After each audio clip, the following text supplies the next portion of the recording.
복음을 모든 자에게 선포하라는 명령을 저희에게 삼위 동질의 하나님께서 주셨습니다. 이것을 해야 한다는 것은 죄를 책망한다는 것과 죄들의 용서에 대한 약속을 저희들에게 주셨다는 것을 의미합니다. 성령께서 주신 이 언약의 말씀을 이제 살펴보고자 합니다. 계속해서 살펴보고 있는 가운데 오늘 세 번째 시간이었는데, 이 말씀을 통해서 하나님의 선하신 기쁨이 무엇이며 하나님의 목적과 의지가 무엇인지 하나님의 자비하심을 발견하는 시간 되게 하여 주시옵소서. 저희 안에서 역사하신 성령님의 의지와 뜻이 무엇인지 다시 한번 돌아보고 저희 안에 참된 믿음을 심으신 하나님의 기쁘신 뜻을 이해하고 또한 찬양하는 시간 되게 하여 주시옵소서. 이 이후에 교회사의 순서까지도 성령께서 인도하시고 각자 주시고자 하는 말씀에 따라서 조명하여 주실 때 기쁨을 얻게 하여 주시옵소서. 예수님의 이름으로 기도합니다. 아멘. 자, 2장 돌트레이트 5항입니다. 모든 자에게 복음을 선포하라는 명령. 더욱이 복음의 약속은, 복음에는 약속이 있습니다. 십자가에 못 박힌 그리스도를 믿는 자마다 멸망하지 아니할 것이다. 영생을 갖게 되리라는 것입니다. 요한복음 3장 16절 귀결이죠. 이 약속은 회개하고 믿으라는 명령과 함께 차별 없이 또 평등하게 모든 국가 모든 자에게, 즉 선한 기쁨으로 행하신 하나님께서 복음을 전하는 자에게 선언되어야 하고 공포되어야 합니다. 참된 회개는 사람의 측면과 관련되어 있습니다. 하나님의 측면은 무슨 회개라고 이야기하죠? 이것을 생명에 이르는 회개라고 합니다. 하나님의 측면이 생명에 이르는 회개라면 사람의 측면은 참된 회개라고 이야기합니다. 참된 회개는 죄주기와 영살리기인데 무엇과 관련되어 있죠? 또 우리의 견인과 관련되어 있습니다. 이 생에서 죄의 잔재들과 싸우는 것이 신자의 삶입니다. 하나님의 선택에 적합한 자로 훈련받는다는 것을 의미합니다. 하나님의 선택의 근거는 무엇입니까? 하나님의 선하신 의지, 이것을 기뻐하신 뜻대로 하나님의 선한 기쁨이라고 이야기합니다. 하나님의 주권적인 선택을 이야기합니다. 우리 돌트레이트 1장 10항 제목이 48페이지에 나오는데 뭐라고 나오죠? 1장 10항 선택의 근거인 하나님의 선한 기쁨. 하나님의 선한 기쁨이 선택의 유일한 이유다라고 이야기합니다. 선한 기쁨이란 말의 의미는 또 무엇과 같은 말이라고 아침에 배웠죠? 선한 기쁨이란 말의 의미는 영원, 또 이신. 그러니까 사람 안에 존재한다고 생각하는 모든 상상을, 모든 조건을 포기하라라는 말입니다. 구원받기에 필요한 어떤 조건이 내 안에 있다, 내가 복을 받기에, 은혜 받기에 어떤 조건이 내 안에 있다라는 것을 포기하라는 말입니다. 이신이라는 말과 같은 것이죠. 그래서 선택이라는 것은 영원이라는 개념입니다. 인간에게서 근거를 찾지 말라. 인간 측면에서는 모른다 라는 말입니다. 인간 측면에서는 모르기 때문에 모든 자에게 복음이 선포되어야 합니다 라고 하는 것입니다. 그래서 신앙이라고 할 때 이것은 하나님의 측면과 사람의 측면 모두를 고려해야 합니다. 성경을 읽을 때와 마찬가지예요. 한쪽이 치우치면 안 됩니다. 하나님의 측면과 사람의 측면. 하나님의 측면에 치우치는 사람들은 어떤 교파, 어떤 사람들이죠? 하나님의 측면에 어떤 교파의 사람들이 일반적으로, 사람마다 다르지만 일반적으로 사람의 측면에 치우치는 사람들은 어떤 사상을 가진 사람들이죠? 어떤 신앙의 모습을, 양태를 가진 사람들이죠? 자유주의자들, 사람의 측면에 치우치죠, 있죠? 자유주의자들. 하나님의 측면에 치우친 사람들은 오순절주의자들입니다. 소위 말하는 기도원파들, 그죠? 사람의 일은 버립니다. 하나님의 일만 가지고 이야기합니다. 그래서 영혼이 잘 되면 범사가 잘 된다고 생각해요. 아닙니다. 그건 전혀 상관이 없습니다. 영혼이 잘 되면 범사가 잘 된다. 그 오순절파에서 하는 이야기들이죠. 아닙니다. 별개예요. 자, 하나님의 측면과 인간 측면 모두를 고려해야 합니다. 복음적 부르심에도 두 가지 것이 있습니다. 하나는 유한 부르심, 이것을 내적 부르심이라고 합니다. 그리고 또 하나는 외적 부르심이라고 하는, 것은 무슨 부르심이라고 이야기하죠? 복음적 부르심이라고 이야기합니다. 내적 부르심은 성령께서 말씀과 함께 역사할 때 반드시 함께 효과적으로 역사한다는 측면에서, 반드시 그것이 하나님의 뜻이 이루어진다는 측면에서 효과적 부르심이라고도 이야기합니다. 그것을 돌트레이트에서는 뭐라고 이야기하는지 아세요? 무슨 은총? 불가항력적 은총이다 라고 이야기합니다. 불가항력적 은혜다 라고 이야기합니다. 이것은 선택된 자들에게만 나타납니다. 모두에게 나타나는 것이 아닙니다. 복음적 부르심은, 그러니까 성경에 보면은 이런 비유가 있잖아요. 모든 왕이 동네 사람들을 모두 왕의 잔치에 초대합니다. 그래서 모두가 나왔습니다. 그런데 의복을 입지 않고 나온 사람들은 쫓겨납니다. 그래서 택함을 받은 사람은 적다라는 것을 말씀합니다. 이게 지금 유한 부르심을 이야기하죠. 유한 부르심을 받은 사람은 무엇을 통해서 자신이 유한 부르심을 받았다, 자신에게 참된 믿음이 있다는 것을 증명합니까? 견인을 통해서, 신자의 삶, 회개의 삶을 통해서, 견인의 삶을 통해서 자신이 유한 부르심을 받았다라는 것을 증명하는 삶을 살게 됩니다. 그런데 오늘날 신앙생활하는 많은 사람들이 율법 폐기론자들입니다. 왜요? 구원받았다는 십자가만 이야기합니다. 칭의만 이야기합니다. 회개의 삶을 이야기하지 않습니다. 율법 폐기론 논쟁이 종교개혁 시기에 있었는데 모두 다 현재 나타난 사상들이 아닙니다. 이전부터 있었던 사상들이에요. 율법 폐기론 논쟁, 구원파와 같은 이런 사람들은 종교개혁 시기에 있었는데, 그런 논쟁이 혹시 누구와 관련된 논쟁인지 아십니까? 이제는 배운 사람들 한번 말씀해 보세요. 율법 폐기론 논쟁, 예정론 논쟁 함께 나타났습니다. 율법 폐기론 논쟁, 예정론 논쟁, 칭의론 논쟁, 이 세 가지 논쟁이 이 사람들에게 종교개혁 시대에 나타났습니다. 그럼 오시안더라는 사람이 이야기한 것인데, 오시안더와 관련된 사람은 누구예요? 누구? 칼까지는 안 가는데 루터가 종교개혁에 있을 때 그 루터파 내에 있었던 논쟁이 율법 폐기론 논쟁입니다. 이미 구원받았으니까, 구원파의 논리거든요. 이미 구원받았으니까 어떻게 살아도 돼? 우리 구원받는다. 그러니까 칭의만 이야기하는 것이죠. 성화는, 거룩은 빼버리고, 견인은 빼버리고 이야기하는 겁니다. 회개의 삶이 없는 신자는 거짓 신자입니다. 거짓 교회예요. 무엇을 가지고 내 삶이 회개의 삶을 살고 있는가?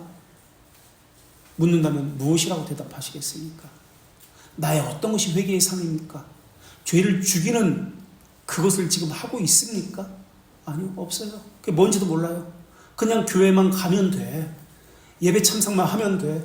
교회에서 시키는 거, 봉사, 주차 봉사, 설거지 봉사, 주방 봉사, 구역장, 권찰, 집사, 권사, 이거 하면 돼. 이게 무엇이다? 종교개혁자들이 지적한 그걸 책망했잖아요. 그게 뭐다? 로마 가톨릭의 미사예요. 그게 미사를 신앙생활이라고 착각하고 있어요. 그게 오늘날 모습이에요. 중세 때도 물론 그랬고요. 그대로 중세의 모습이 오늘날 그대로 있어요. 미사, 참석만 하면 된다, 봉사만 하면 된다, 미사입니다. 율법 폐기론자의 잘못이 무엇입니까? 율법에서 무엇을 발견하지 못한 것이죠? 그냥 율법적으로만 하는 거예요. 그리고 무엇을 발견하지 못한 겁니까? 율법에서 율법의 용도 3가지 또는 2가지와 1가지 약속. 2가지는 뭐예요? 율법의 용도. 우리 기독교 강의 2권에 나오는데 죄의 비참함을 깨닫게 합니다. 죄를 지적해요.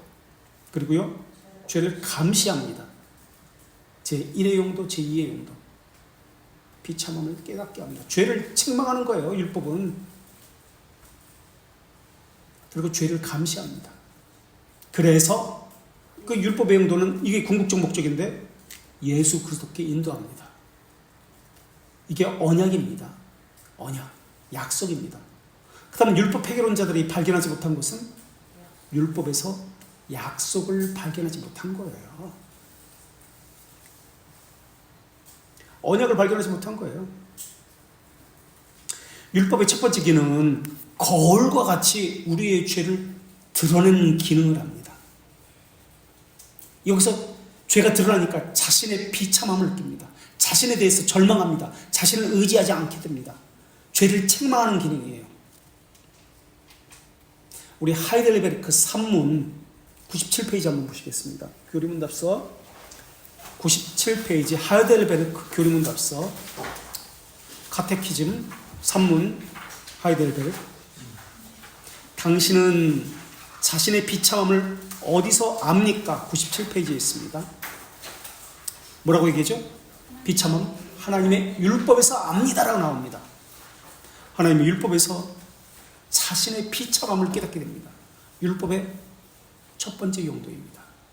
칼빈은 이것을 첫 번째 용도로 했고 루터는 이것을 두 번째 용도라고, 첫 번째와 두 번째가 칼빈과 루터가 서로 바뀝니다. 어쨌든 우린 기독교 강요에 기초하기 때문에 이것을 첫 번째 용도라 그렇게 이야기합니다. 자, 이번에는 소교리문답 89문 한번 찾아보겠습니다. 소교리문답 89문 318쪽에 있습니다.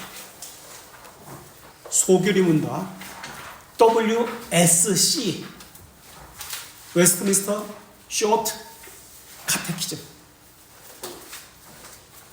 318쪽 말씀은 어떻게 우리 구원에 효과적입니까? 라고 질문하고 있습니다. 성령 하나님은 말씀을 읽고 특별히 선포하게 하시는데 이 말씀은 죄인을 깨닫게 합니다. 개종하게 하는 효과적 수단입니다. 라고 합니다. 율법의 첫 번째 기능은 죄를 깨닫게 합니다. 라는 것이 나옵니다. 그래서 자신을 비참하게 하는 것이 첫 번째 기능이에요. 하이델베르크 산문, 소교리문답 89문. 그래서 자신의 연약함, 불결함, 비참함을 고백하게 합니다. 얼마나 자신이 가공적 의, 자기가 만들어낸 의, 이렇게 하면 하나님께서 기뻐하실 것이다. 사람이 만들어내서 하는 거예요. 프로그램을 만들어서 교회에서 돌리는 거예요. 그래서 가공적 의를 만들어내서 하나님께 영광을 돌린다라고 착각하고 있는 거예요. 건물을 멋있게 지으면 하나님이 영광을 받으신다. 성전 건축을 하고 하나님께 영광의 박수, 찬양대 부활절 칸타타하고 성탄절 칸타타하고 하나님께 영광의 박수, 이게 다 가공된 의입니다. 하나님이 영이시기 때문에 가식인 것을 가지고 영광을 받고 뭐 그런 거 하지 않습니다. 사람에게 의존하지 않습니다. 그런데 사람은 그렇게 생각을 하는 거예요. 아, 멋있게 건물을 지으면 하나님께서 기뻐하실 거야. 우리가 춤을 추면 뭐 무슨 워십? 아줌마들, 뱃살 나온 아줌마들 이렇게 딱 달라붙은 거 입고 나와가지고 춤추고 그러잖아요. 아유, 꼴보기 싫은데 솔직히 그걸 하나님께 영광을 돌린다고 그래요. 다 가공적 의입니다. 아니에요. 근데 사람이 이걸 만들어내는 거예요. 가공적 의를. 그게 좋은 신앙이다. 어디서 들은 것을 가지고 짜집기 하는 거예요. 여기저기서 주워드는 것을 가지고. 그게 가공적 의입니다.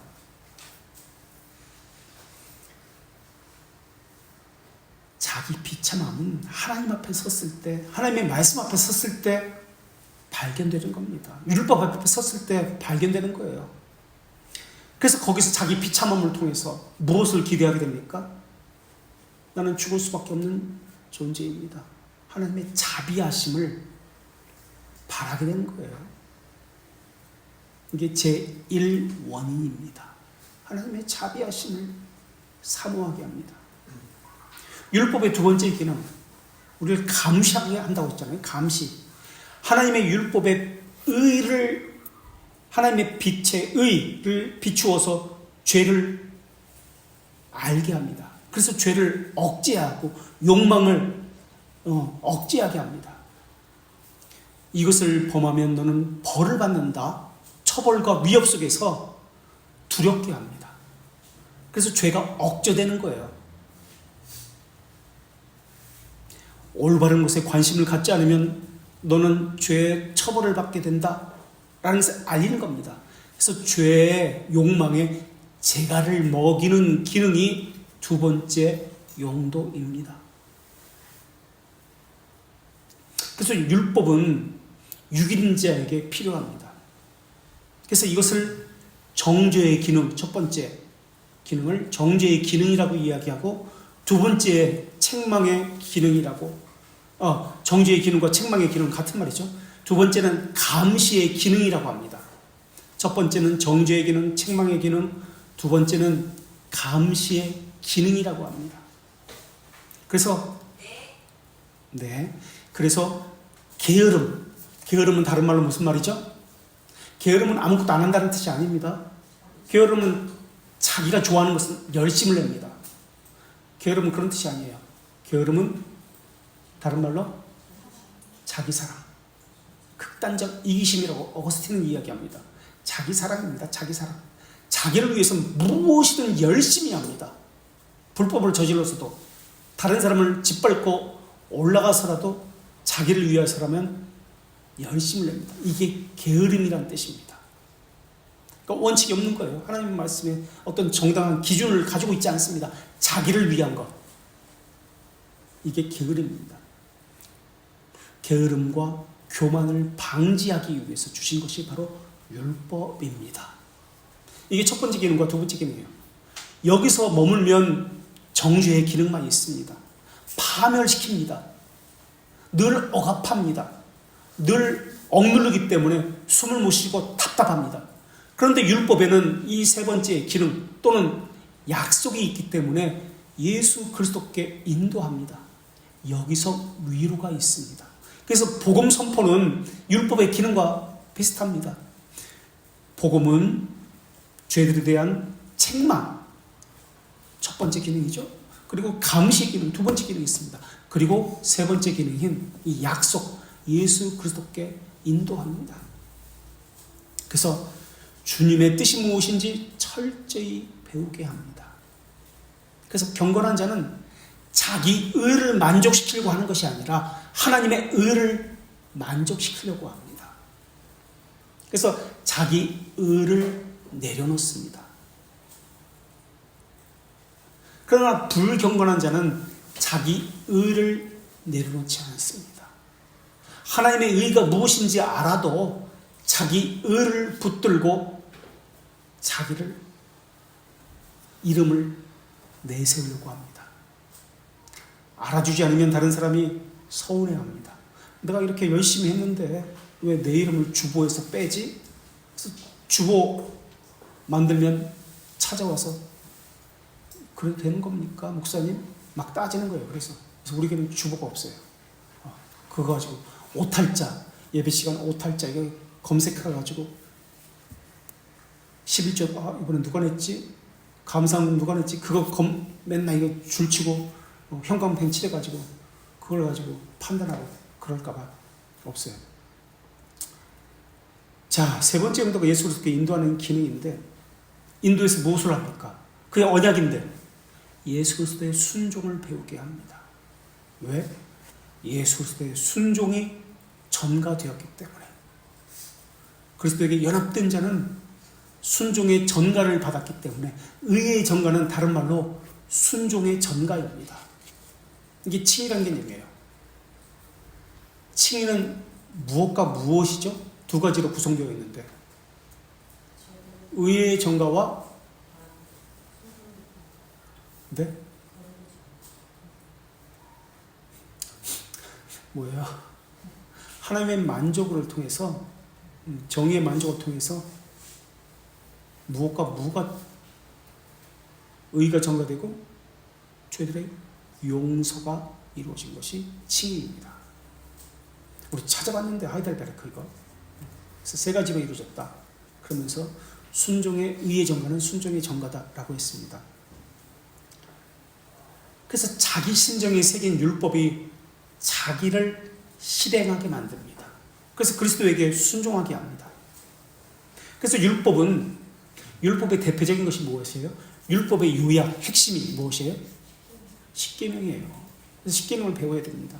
삶의 기준입니다. 십계명에 대해서 모르면 삶의 기준이 없어요. 자기 소견에 옳은 대로 살게 되어 있습니다. 그래서 율법은 의의 기준이고 의의 규범이라고 불립니다. 그것이 십계명입니다. 율법에는 세 가지 것으로 되어 있습니다. 무엇과 무엇이죠? 도덕법을 다른 말로 양심법이라고 합니다. 자연법, 양심법. 이것은 없어지지 않습니다. 그리고요, 시민법, 그리고요, 의식법이 있습니다. 제사와 관련된, 예배와 관련된 의식법. 예를 들어가지고 소제를 드릴 때는, 번제를 드릴 때는 이렇게 하라, 피를 뿌릴 때는 이렇게 하라, 이런 것들, 의식과 관련된 거, 제사와 관련된 거, 절기와 관련된 것, 이것을 의식법이라고 합니다. 시민법은 나그네를 불쌍히 여겨라, 고아와 과부를 위해서 무엇을 어떻게 하라, 이런 것들이 시민법입니다. 그러나 예수님이 오심으로 인해서 이러한 것들은 폐지가 됐습니다. 시민법과 의식법은 폐지가 됐습니다. 예수님이 완성하셨기 때문에. 그러나 도덕법은 여전히 남아 있습니다. 그래서 순종의 전가를 받은 사람은 그리스도의 거룩과 의를 전가받았기 때문에 죄를 혐오합니다. 율법 폐기론 자들처럼 회개의 삶이 전혀 없는 삶을 사는 것이 아니라 신자의 삶, 이것은 회개의 삶인데 회개의 삶, 또는 견인의 삶인데 견인의 삶을 살게 되어 있습니다. 묵상의 삶이라고도 해주셨습니다. 하나님의 말씀과 동행하는 삶을 살게 되어 있습니다.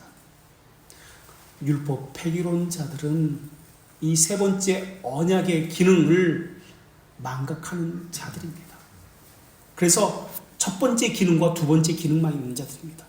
그래서 정죄합니다. 교회가 뭐 이래? 목사가 왜 이래? 당을 짓습니다. 자기 편을 만듭니다. 이간질합니다. 그래서 교회에 언약이 없기 때문에, 이 약속이 세 번째 기능이 없기 때문에 교회가 무너지고, 교회가 갈라지고, 교회가 서로가 서로를 헐뜯게 되는 겁니다. 율법에서 언약을 발견하지 못했기 때문에. 그래서 어떤 사람은 율법을 멀리하고 어떤 사람은 율법적인 사람이 되고, 이 두 가지 형태의 모습으로 나타나게 됩니다. 언약을 발견하지 못했기 때문에. 그래서 율법에서 언약을 발견하지 못한 자들은 택함을 받은 자들이 아니라 유기된 자다라고 합니다.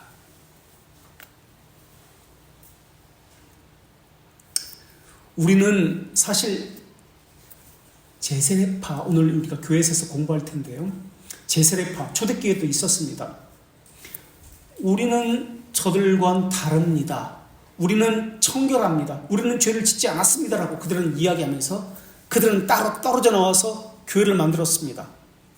초대교회, 도나투스파하고 이러한 사람들이 이렇게 그렇게 자기만의 교회를 만들었습니다. 배교한 사람들과 우리는 같이 할 수가 없다. 교회를 만들어서 우리만의 교회를 만들었는데 그것을 이단위로 정죄합니다. 왜 그랬을까요? 그 이유를 분명히 말할 수 있어야 됩니다. 사람 측면에서 보면 죄진 게 없어요. 배교하지 않았습니다. 오히려 키프리아 누스 같은 사람들이 배교했어요. 그런데 목사가 교회 버리고 도망갔습니다. 양들을 버리고 도망갔습니다. 근데 그 교회에 있던 집사는, 노바티아 누스는 배교하지 않고 끝까지 핍박을 받으면서 그 교회를 지켰습니다. 그런데 도망갔다 온 사람들이 핍박의 시기가 끝나서 그 도망가지 않았던, 핍박을 받았던 그 사람들 보고 갈라지게 되고 뭐라고 그럽니다. 근데 교회 회의는 이 핍박을 견딘 사람들, 도망가지 않은 이 사람들을 이단이라고 정죄합니다. 도망간 사람들, 배교한 사람들, 죄를 짓고 다시 돌아온 이 사람들을 정통이라고 이야기합니다. 왜 그럴까요? 이유가 무엇일까요? 교회는 죄들의 용서가 되는 곳입니다. 모두가 죄인입니다. 그런데 이들은 나는 옳다라고 하는 이 노바티아누스, 이 파, 이들은 바로 이 율법의 정죄의 기능, 감시의 기능만 가지고 있지 언약의 기능을 발견하지 못했기 때문에 그렇습니다. 교회는, 신자는 청결보다도 고백입니다. 고백이라는 개념이 무엇인지를 아셔야 됩니다. 고백이라는 개념입니다. 청결보다도 성결, 완전을 추구하는 자들이거든요. 감리교, 성결교, 웨슬리안, 이 완전을 추구합니다. 자신의 체험적인 신앙에 나와서 완전을 추구합니다. 물론 우리도 완전을 추구합니다만 이 땅에서 완전해질 수 없습니다. 그러나 그들은 완전해질 수 있다고 이야기합니다. 완전해질 수 없습니다. 청결이 아니라 우리는 고백입니다. 어떤 고백입니까? 우리는 죄인입니다 라는 고백입니다.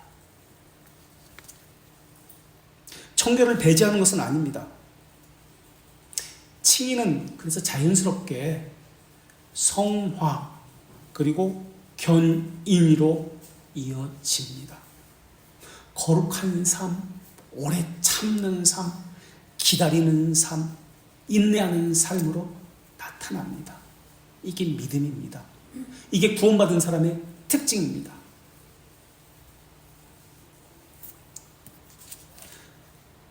그들은 하늘나라의 뜻을 이 땅에서도 펼쳐가는 사람입니다. 하늘나라의 모형으로서 이 땅에 교회가 세워졌기 때문에 그 교회에서 하늘나라를 맛을 보고 있는 것입니다. 성찬이 그런 뜻이거든요. 그래서 하나님이 택하신 자는 하나님이 택함에 맞는 자를 택하시는 것이 아니라 하나님의 택함에 맞게 만들어 가시는 사람을 말합니다. 합당한 자로, 하나님의 택함에 합당한 자로 하나님이 만들어 가십니다. 그러면서 그 증거들을 실제로 갖추게 됩니다. 자기는 안다고 생각하고 출발합니다. 율법을 모르니까 복음을 모르는 거예요. 복음을 모르니까 율법도 모르는 거예요. 그래서 삶의 의의 열매가 전혀 나타나지 않는 겁니다. 그래서 예수님 나를 위해서 돌아가셨다. 요것만 붙들고 신앙생활을 하는 거예요. 예배 참석하면 된다. 그게 신앙생활이다. 착각하는 거예요. 그건 말씀드렸지만 계속 미사입니다. 미사. 종교개혁자들이 혐오한 것이 미사입니다. 형상숭배와 미사입니다. 예배 참석하면 무슨 효과가 있습니까? 그들은 그렇게 생각합니다. 예배 참석했기 때문에 위로를 받습니다. 봉사했기 때문에 무슨 효과가 있다라고 생각합니다. 그것으로 위로를 받습니다. 십계명은 의의 규칙입니다. 의의 규칙은 무엇과 이어지냐면 예배로 이어집니다. 자기 비참함을 깨닫고 심판을 두려워하며 중보자로 이끌림을 받습니다. 자신에 대한 위험성을 직면하고 중보자를 찾아서 자비하심을 바라는 것, 중보자를 찾아서 의존하는 것, 그게 바로 예배입니다. 그래서 예배를 상한 심령이다라고 이야기합니다. 자신의 비참함을 발견했기 때문에. 그래서 중부제를 의존하는 게 예배예요. 자신의 비참함을, 그것에 대해서 절망하지 않고는 예배가 될 수가 없어요. 그런데 사람들은 예배를 이야기하면서, 예배자 학교 이야기하면서 기능을 가지고 이야기합니다. 소리를 크게 질러라, 적게 질러라, 뭐 새노래를 가지고 노래를 불러라, 뭐 춤을 추면서 불러라, 손을 들고 노래를 불러라. 다 거짓말입니다. 가공적 의예요.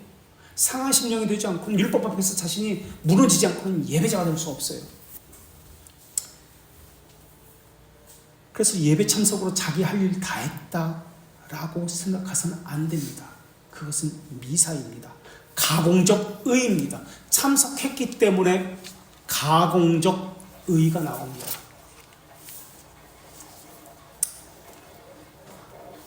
복음의 약속은이라고 그렇게 지금 돌트레티 2장 5절에서 시작합니다. 복음의 약속은, 율법에는 약속이 있습니다. 복음의 약속은 예수 그리스도 안에서의 하나님의 영원한 선택, 제1원인, 성육신으로 명시된 구속사역, 제2원인, 성령께서 우리에게 주시는 믿음으로 말미암아 제3원인, 그것의 귀결은 영생입니다. 영생이라는 말의 의미는 무엇일까요? 영원히 산다는 의미도 있지만 그거보다도 하나님과 영원한 교제를 나눕니다 라는 뜻이 영생입니다. 그래서 영생은 무엇에 대한 지식이라고 했죠? 하나님을 아는 지식이라고 이야기합니다. 지식이다라고 이야기합니다. 지식은 난리지가 아니라 어크날리지, 항상 이야기하죠. 복음은 약속인데 그게 예수 그리스도를 이야기합니다. 그분이 우리에게 무상으로 베푼 죄들의 용서. 지난주에 누가 죄들의 용서 처음 들었던 단어라고 그렇게 이야기했죠. 왜 죄들이라고 복수형으로 쓰고 있죠? 죄들의 용서. 왜 죄들이에요? 죄는 단수, sin, S-I-N, 단수로 씁니다. 성경에. 교리문답서 신앙법에서 단수로 씁니다. 원죄를 이야기합니다. 그리고 자범죄, 실행죄는 죄들, sins, S를 붙여서 이 둘을 합쳐서 죄들이라고 합니다. 그래서 성경에서 죄, 우리말 성경은 이 죄들이라는 이 복수 단수라는 개념이 약하기 때문에 그렇지 않는데, 원어나 영어 성경에는 죄들, 죄, 이게 반드시 구별되어서 사용됩니다. 그래서 죄라고 할 때는 원죄를 이야기합니다. 원죄는 다른 말로 서방교회 용어가 원죄입니다. 오리지널 sin. 동방교회에서는 원죄라고 부르지 않고 무슨 죄라고 부르죠? 우리 중세교회에서 배웠는데 조상들의 죄, 조상들의 죄라고 합니다. 초대교회 때 배웠나요? 서방교회의 전통을 따라서 우리는 원죄라고 부릅니다. 그러나 동방교회에서는 원죄라고 부르지 않고 조상들의 죄라고, 원죄라고 이야기합니다. 그래서 죄들의 용서라고 할 때는 원죄와 우리 자범죄, 실행죄를 합쳐서 죄들의 용서라고 이야기합니다. 그럼 말 나온 김에 죄의 사면, 죄들의 용서, 무슨 차이예요?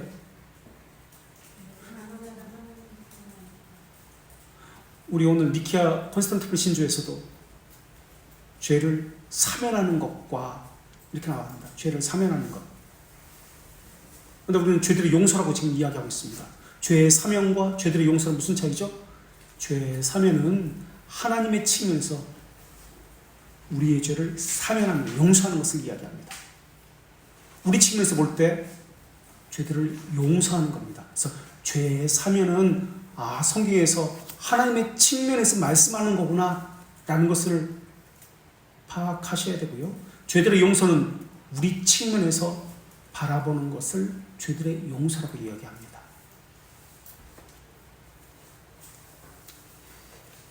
이러다가는, 이렇게 천천히 나가다가는 이거 못 끝내겠네. 다음에 할 것까지 이미 다 준비가 되어 있는데. 자, 죄들의 용서.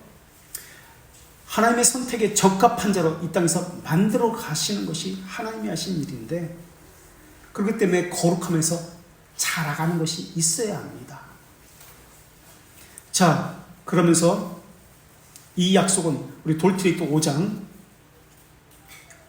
2장 5항 1절, 더욱이 그 일이라고 지금 안 써 있죠? 그 일입니다. 더욱이 2절은 동그라미 2를 써놓으셔야 되는데, 이 약속은 그 앞에다 동그라미 2를 써놓으세요. 이 약속은 우리가 이미 한 것이지만, 이 약속은 동그라미 2, 그래서 1절, 5항 1절, 5항 2절, 돌트레이트 2장 5항 2절. 이 약속은 회개하고 믿으라는 명령과 함께, 회개하고 믿으라는 명령을 복음이잖아요. 그죠? 회개하고 믿으라. 회개하고 믿으라. 복음이잖아요. 차별 없이 또 평등하게 주어졌습니다. 그래서 예수 그리스도를 믿으면 영생을 받는다는 약속이 있습니다. 또 무상적 죄들의 용서에 대한 약속이 있습니다. 또 거룩하면서 자라간다는 약속이 있습니다. 또 오래 참고 소망을 가지고 견디고 기다리게 한다는 약속이 있습니다. 이것을 전제로 하고 이것을 봐야 돼요. 예수 그리스도를 믿으면 약속이 있는데, 그 약속은 영생을 받는다는 약속입니다. 무상적으로 죄들을 용서받는다는 약속입니다. 거룩하면서 자라간다는 약속입니다. 오래 참고 기다리며 견디게 된다는 약속입니다. 이것을 각각 한 단어로 무엇이라고 얘기하죠? 무상적 죄들의 용서에 대한 약속, 이것은 다른 말로 칭의라고 이야기합니다. 거룩하면서 자라간다는 약속, 이것은 다른 말로 성화라고 이야기합니다. 그것을 위해서 오래 참고 기다리며 자라간다는 약속, 이것은 다른 말로 견인이라고 이야기합니다. 그리고 영생을 얻게 한다는 것, 이건 무엇에 대한 약속? 영화에 대한 약속입니다. 이러한 약속이 복음에 주어졌습니다. 그 이야기를 하는 거예요, 지금 이것은. 그런데 이것은 모든 자의 것이 아니라 택자를 위한 것입니다. 이 약속을 받은 자마다 어떻게 됩니까? 선택된 자는 우리 하이델베르 94문 116페이지에 있습니다. 하이델베르 94문 93문.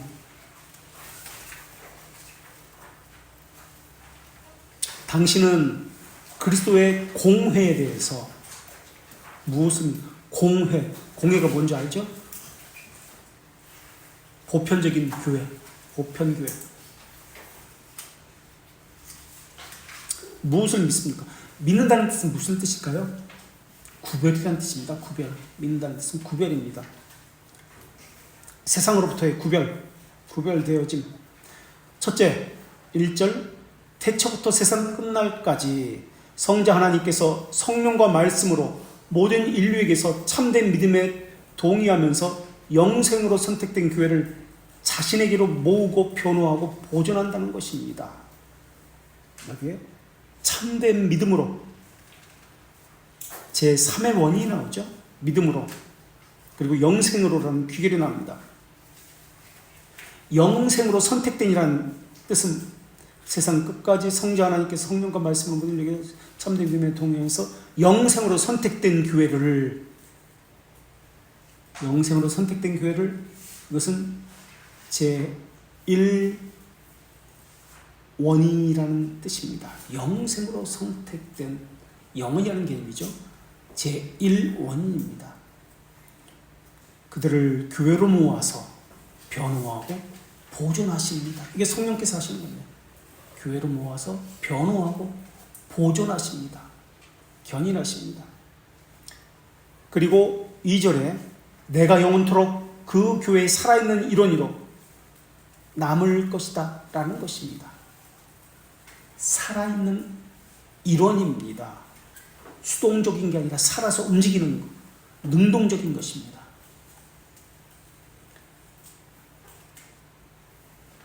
그리고 그들은 참된 믿음에 동의합니다. 참된 믿음은 누구의 측면? 사람의 측면. 우리 벨지카 이번에는 22장 1항 20페이지 볼게요. 밑줄 친 거. 참된 믿음이 사람의 측면이라고 했습니다. 그럼 하나님의 측면에서 하나님이 주시는 믿음은 무슨 믿음이라고 이야기하죠? 올바른 믿음이라고. 밑줄 친 거 보세요. 22장 1항 20페이지. 성령께서 주시는 믿음은 무슨 믿음이다? 하나님의 측면에서 주시는 믿음은 올바른 믿음이라고 이야기합니다. 그것을 어디에 불태우시죠? 우리 심정에 불태우십니다라고 나옵니다. 불태웁니다.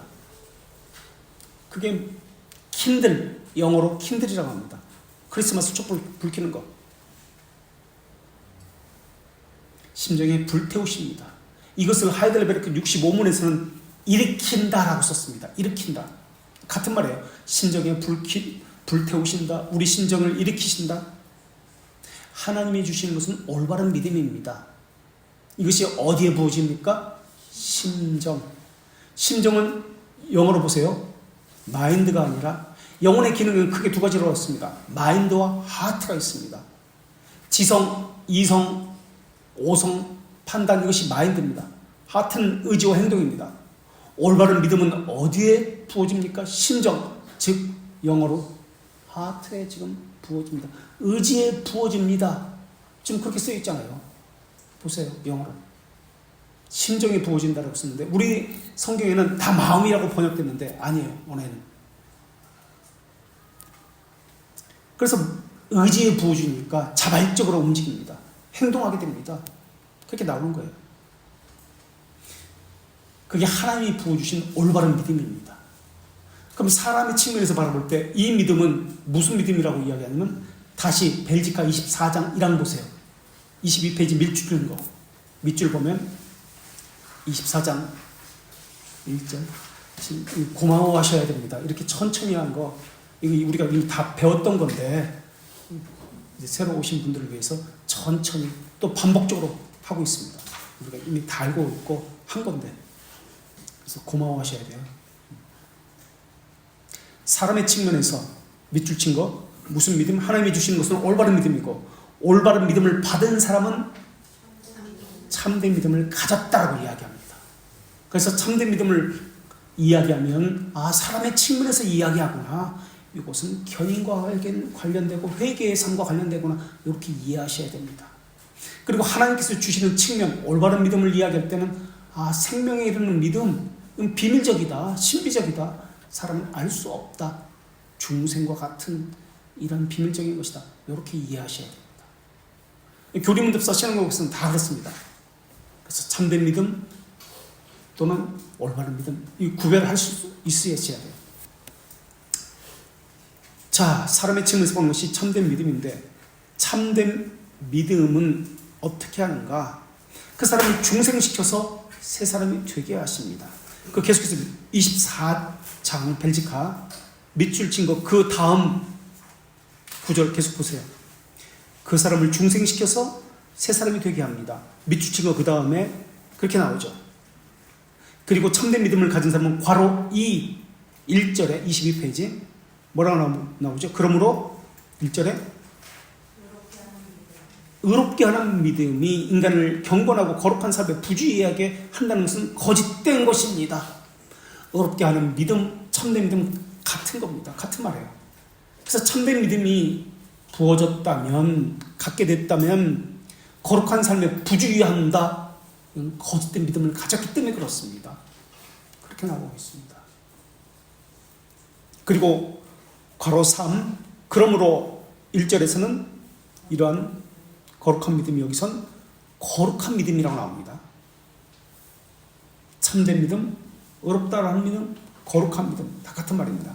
거룩한 믿음이 어떻게 되죠? 인간 안에서 열매를 맺을 수 없다는 것은 불가능합니다. 이렇게 나와요. 그 다음에 2절에 열매 맺지 못하는 믿음은 참된 믿음이 아니고 무슨 믿음? 헛된 믿음이다. 그렇게 나옵니다. 왜 열매를 맺습니까? 계속해서 괄호 3의 2절 뒷부분 밑줄 친 것부터 보면, 그 믿음은 사랑으로 역사하기 때문에 인간이 그런 행위를 실천하도록 고무시킵니다 라고 합니다. 그래서 참된 믿음을 이번에는 돌트레이트 1장 7항 2절 볼게요. 46페이지 1장 7항 2절 밑줄 친 거 보면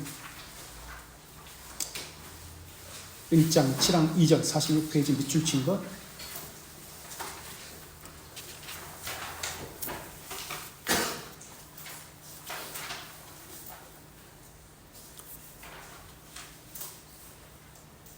말씀과 성령으로 효과적으로 부르시고, 왜 효과적으로 부르셨죠? 왜 부르셨죠? 그분과 교제하도록 하기 위해서 부르셨습니다. 그래서 교제하게 되어 있습니다. 계속해서 밑줄 친 건 무엇을 베풀기로 작정하신 것입니까? 그들에게 뭘 베풀기냐? 참된 믿음과 칭의와 성화를 베풀기로 작정하셨습니다. 이게 하나님께서 주시겠다고 약속하신 거예요. 참된 믿음, 칭의, 성화 하나님께서 베풀기로 약속하신 것입니다. 그래서 참된 믿음을 가졌다면 칭의와 성화 함께 갑니다. 따로 떼어놓고 하지 않습니다. 그래서 율법 폐기론자들처럼 그냥 예수 그리스도께서 나를 위해서 죽으셨다, 그것만 가지고 구원받았다 말하지 않습니다. 실제적인 거룩을 이루어가는데 관심을 갖습니다. 그래서 하나님의 선택에 합당한 자로 지속적으로 예수 그리스도와 교제합니다. 말씀으로 자신을 살피고 죄를 죽이는 일을 늘 합니다. 참된 신자가 맞습니까, 여러분은? 그럼 증거가 있어야 됩니다. 그리스도와 어떻게 교제를 나누고 있습니까? 그것이 나와야 합니다. 어떻게 죄를 죽이고 있습니까? 이것이 나와야 합니다. 어떻게 지금 영을 살리기 위해서 어떻게 하고 있습니까? 어떤 거룩감이 나타나고 있습니까? 이것을 성경에서는 빛의 열매, 의의 열매, 성령의 열매라고도 이야기합니다. 예배 참석, 이것은 미사입니다.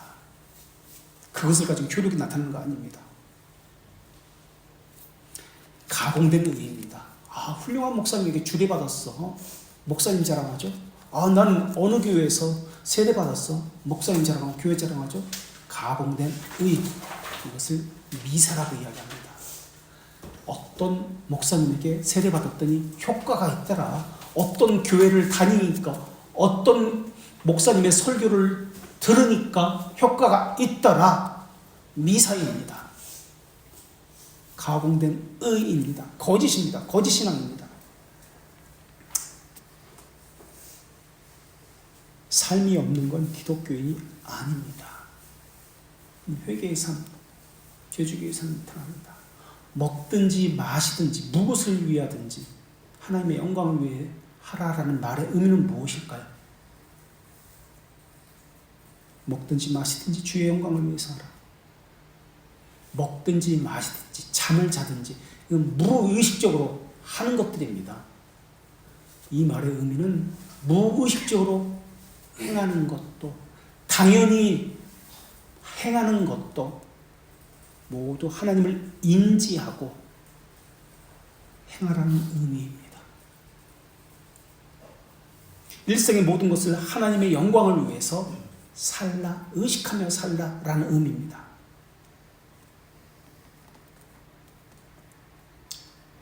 근데 많은 사람들은 자기가 경험한 교회를 절대화시킵니다. 자기의 종교적 습관, 자기가 주워들은 여러 가지 이야기들, 이것을 절대화시키고 자신의 체험을 종교적으로 절대화시킵니다.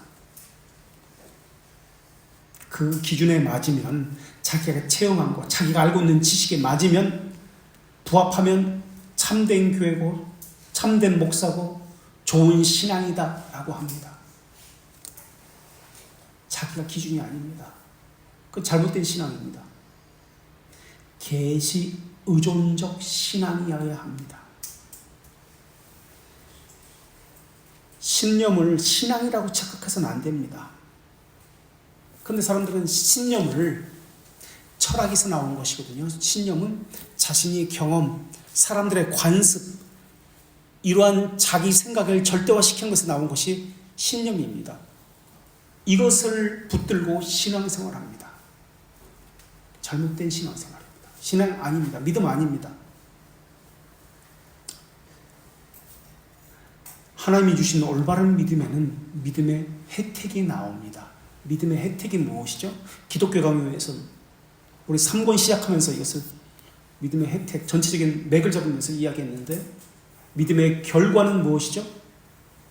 믿음의 귀결, 종속적인 귀결, 결과는 회개의 삶. 믿음의 혜택은 기독교 강요 11장부터 19장까지 믿음의 혜택을 다룹니다.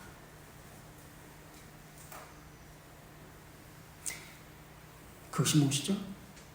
칭의, 성화, 견인, 그리고 믿음의 최종적인 혜택의 최종적인 것 3권 기독교 강요 20장이 기도고, 그 전에 다루고 있는 것이 이 기독교 강요 자유. 어떻게 하세요? 자유입니다. 너희는 자유를 위하여 부르심을 받았나이라고 합니다. 자유. 율법은 억압입니다. 자유는 어떤 자유입니까? 방종하는 자유가 아니라, 우리가 성경을 오늘도 읽었는데 고린도후서 오늘 저 10장 읽었잖아요. 거기에 나오잖아요. 방종의 자유가 아니라 스스로 자신을 내려놓는 자유, 스스로 자기를 낮추어 섬기는 자유, 기뻐하는 자유입니다. 절제하는 자유입니다. 방종하는 자유가 아닙니다. 자유라는 개념이 무엇인지, 그리스도인의 자유라는 개념이 무엇인지를 깨닫게 됩니다. 그게 믿음의 혜택입니다. 자, 그래서 세례를 받았다는 의미는 앞으로 어떻게 하겠다는 의미입니까? 세례가 의미하는 것, 성찬이 의미하는 것도 있고 세례가 의미하는 것이 있습니다. 다 세례 받았다고 했죠. 그럼 세례를 받았다면 그것이 의미하는 바가 무엇인지를 알고 있어야 합니다. 왜 세례를 받았습니까? 종교적인 의식에 참여한 겁니까? 그건 미사입니다. 미사한 거예요. 지금까지 가공적 의를 가지고 하나님 속이고 있었던 거예요. 만약에 세례의 의미를 모르고 있었다면, 안다고 할지라도 그것을 행하지 않았다면 그것은 하나님을 속이고 가공적 의를 행하고 있었던 것입니다. 세례의 의미가 무엇입니까? 세례는 칭이라고 했습니다. 죄를 죽이는 것, 그 삶을 살겠습니다는 것이 세례입니다. 나는 죽었습니다. 새로운 삶이 이제 시작됩니다. 이게 세례의 의미예요. 근데 그거 알고 세례 받았습니까? 알고 세례를 받았다 할지라도 그러한 삶이 세례 받은 이후에 나타나고 있습니까? 그렇다면, 나타나지 않는다면, 알지도 못했다면, 그럼 세례 받은 건 뭐예요? 미사예요, 미사. 사람이 만들어낸 가공적 의, 이것을 가지고 속이고 있는 거예요. 자신도 속이고 있고, 교회도 속이고 있고, 하나님도 속이고 있어요. 성찬은 뭐예요? 자기를 살피고 성찬에 참여하라고 나옵니다. 그게 성찬의 의미예요. 죄를 죽이는 삶을 살았는지, 그 삶을 살고 있는 자만 성찬에 참여합니다. 이게 성찬의 의미예요. 근데 그거 없이 그냥 먹고 마시면 무슨 효과가 나타난다고 생각해요. 이게 미사예요. 거짓 미사, 거짓 예배.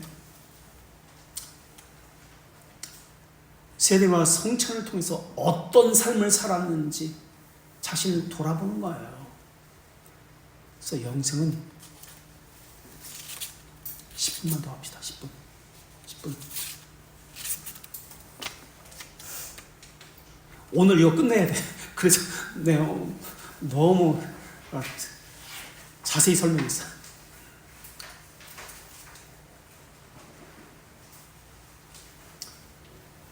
거룩함을 붙잡지 않는 세례는 세례를 받은 사람이 아닙니다.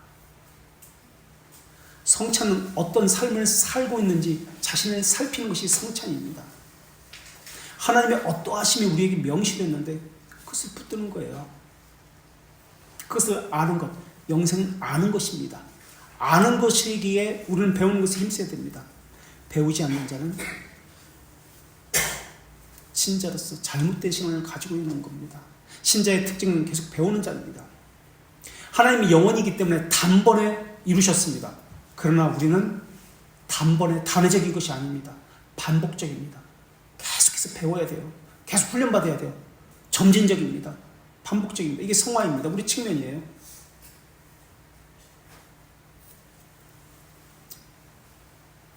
참된 믿음이 있다면 참된 회개가 일어납니다. 자, 돌트레이트 3, 4장 70페이지요. 10항 2절. 돌트레이트 3, 4장 10항 2절 70페이지. 밑줄 친 것. 하지만 70페이지 밑줄 친 것. 3, 4장 10항 2절. 그리스도 안에서 영원전부터 자신의 사람들을 선택한 것처럼 믿음과 회개를 그들에게 베풀고라고 나오죠. 믿음과 회개의 관계를 설명합니다. 믿음의 결과가 회개라는 것을 지금 설명하고 있죠. 그래서 참된 믿음에 있는 사람은 참된 회개의 삶을 삽니다. 이것이 나오는 거예요.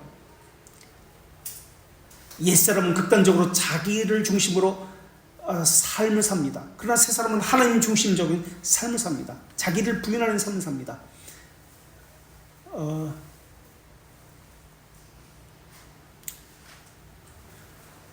참된 교회의 표지는 다른 말로 죄들을 책망하는 교회라고 생각하시면 좋습니다. 그리고 참된 교회는 그럼 설교자만 제대로 하면 되겠네? 아닙니다. 죄들을 책망하는 메시지를 바르게 잘 듣는 교인들의 모임을 참된 교회, 바른 교회라고 합니다. 그래서 그것을 고치는 것이에요. 신자들의 거룩한 삶을 살게 하기 위해서입니다. 그래서 하나님은 선택에 적합한 자를 찾는 것이 아닙니다. 이때 선택은 영어로 단어가 select가 아니라 elect입니다. 그래서 영어를 보면은 선택이라는 단어에 select 아이스크림, 좋은 것 중에서 뽑은 것이 아니에요. elect는 아무 것 중에서 그냥 선택한 것을 elec이라고 합니다. 한국교회는 훈련이라는 개념이 잘못되었습니다. 프로그램을 코스웍으로 만들어 버렸어요. 한국교회는. 코스웍은 뭐냐면 제자 훈련 1단계, 2단계, 3단계, 4단계 하는 것을 코스웍이라고 해요. 그래서 1단계 끝나면은 등록교인이 되고 2단계 끝나면 집사 주고 3단계, 4단계 하면은 장로가 되고 그 장로가 되면 1단계 안 배워요. 2단계 안 해요. 이거 건너뛰었으니까 다 배웠으니까 한 번 했으니까 이게 코스웍 개념입니다. 계급적인 거예요. 이것은 그러지 말고 코스웍을 통과하면 무엇이 됐다라고 생각하게 만들면 이것은 잘못된 것이고 커리큘럼이 있어야 합니다. 커리큘럼은 반복입니다. 이것을 했으면 1단계 했으면 2단계 하고 4단계 했으면 다시 1단계로 와서 1단계 하고 2단계 하고 3단계 4단 다시 1단계로 와서 1단계 하고 이게 커리큘럼입니다. 이것을 교회가 해야 돼요. 그런데 한국교회는 그렇게 하지 않습니다. 제자 훈련이라는 것 1단계 끝나면 2단계 하고 1단계 다 했으면 안 해요. 초대교회 하면 중세교회 하고 근현대 교회 하고 근현대 하면 다시 초대교회로 와서 초대교회 하고 이게 계속 반복적이 돼요. 이게 커리큘럼이 되어야 돼요.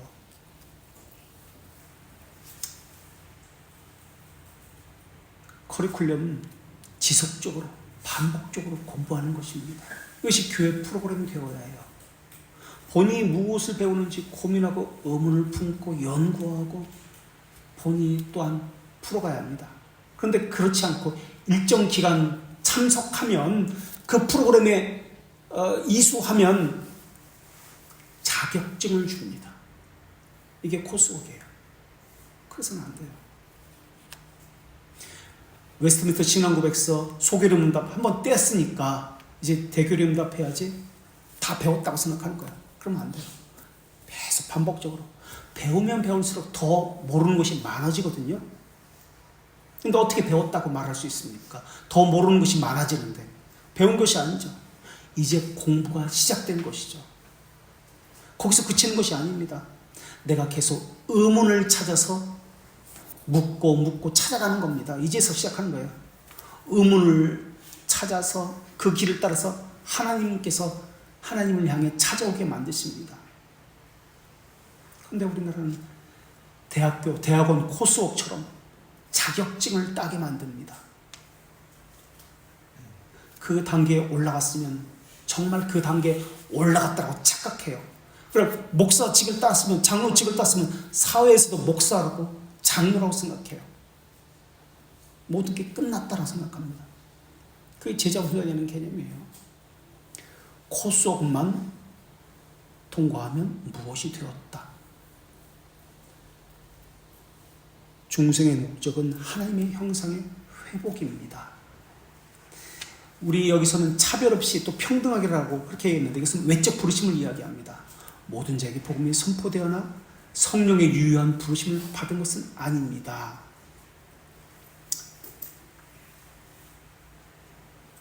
지금 많이 떼어놓고 하려다 보니까 우리 대교령 문답 69문 230페이지에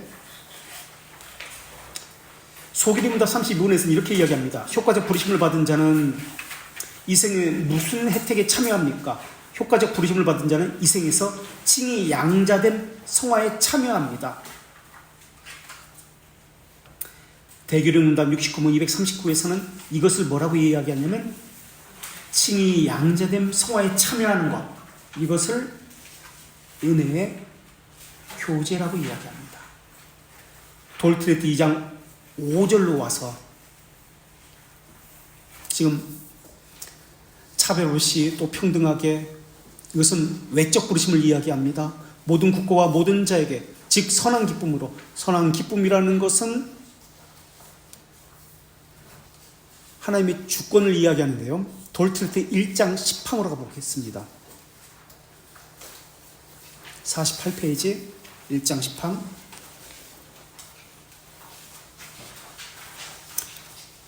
하나님의 선한 기쁨은 은혜로운 선택의 유일한 이유다. 선택의 유일한 이유는 무엇입니까? 그 선택이라는 단어도 일렉트라는 단어가 써 있을 거예요, 영어로. 선택의 유일한 이유는 하나님의 선한 기쁨입니다. 다시 말하면 돌트레이트 1장 15절 50페이지 2항으로 가보십시오. 돌트레이트 1장 15절 1장 15항 50페이지 2절. 다시 말하면 하나님은